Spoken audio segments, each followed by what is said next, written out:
was starting to fall harder now, and the two boys knew they had to find some kind of shelter.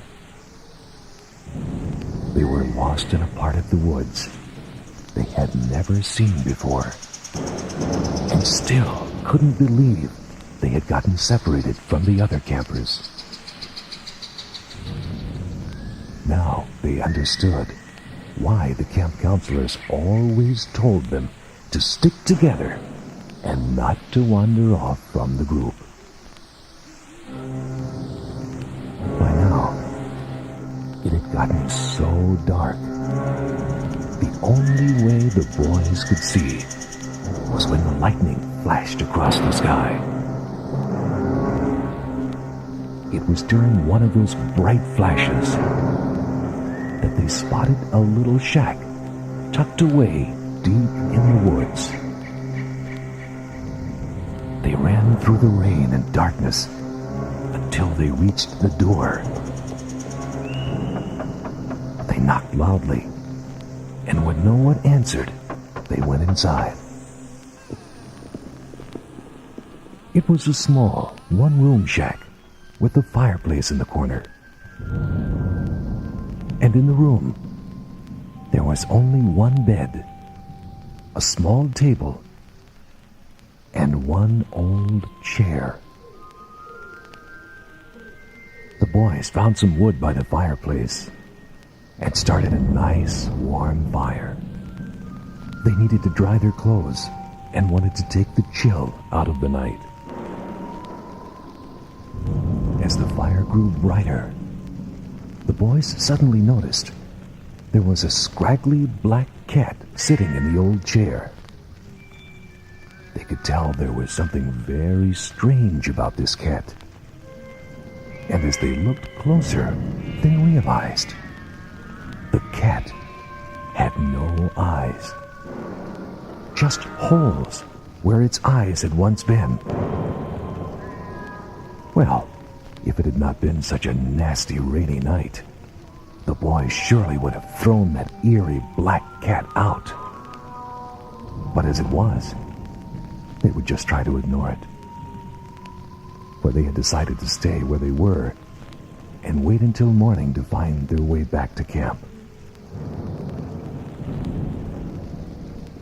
As they began settling down for the night, one of the boys noticed a small bowl sitting on the table by the bed. And in the bowl sat two small, round objects. At first, he thought he had found some pieces of fruit, and since he was very hungry, he decided to pick up one of the pieces and see if it was edible. As he got the object closer to his mouth, he realized that this was no piece of fruit. In his hand, staring right up at him, was a human eyeball. He quickly dropped the eye back into the bowl, grabbed the bowl, and threw the eyes into the fire. He stood there shaking for a few moments, and then began explaining to his friend what had happened. This place seems like a bad dream, they thought. But they also knew they both needed some rest. So they laid down and quietly drifted off to sleep. Sometime later that night, right before dawn, the boys were awakened by a strange noise. They could see that the door was half open. And then, over in the corner, they saw her. An ugly old woman. She was kneeled down in front of the cat and appeared to be stroking it. When suddenly, to the boys' disbelief, she reached up, plucked out her eyes, and put them back into the cat's head. Then she creeped across the room and picked up the bowl. And when she found it was empty, she raised back her head and screamed out, "Who took my eyes? Who took my eyes?" At this point, the boys had seen enough.